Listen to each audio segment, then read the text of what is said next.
தமிழக வெற்றி கழகத்தின் தலைவர் விஜய் சார் அவர்கள் கேப்டனோட மகன்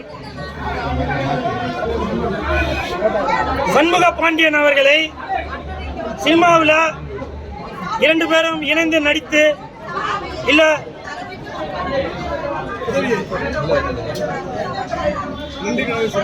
நான் சொல்லக்கூடாது, இருந்தாலும் சொல்றேன். விஜய் சார், நீங்க ஜனநாயகன் படத்திற்கு பிறகு நடிக்க மாட்டேன்னு சொல்லியிருக்கீங்க. ஒருவேளை நீங்க முதலமைச்சர் ஆகிவிட்டால் உங்களது மகன் இயக்குனராக இருந்து கொண்டிருக்கிறார். அவர் நமது கேப்டனுடைய மகனை வைத்து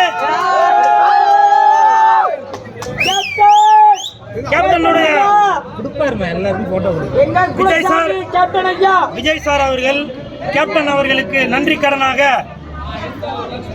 விஜய் அவர்களின் மகன் சஞ்சய் அவர்கள் இயக்குனராக அவதாரம் எடுத்திருக்கும் இந்த சூழ்நிலையில் விரைவில் கேப்டன் அவர்களது மகனை வைத்து ஒரு படம் இயக்கி கூட கொடுக்கலாம்.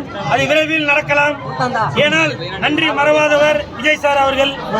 இந்த நேரத்தில் கேப்டன்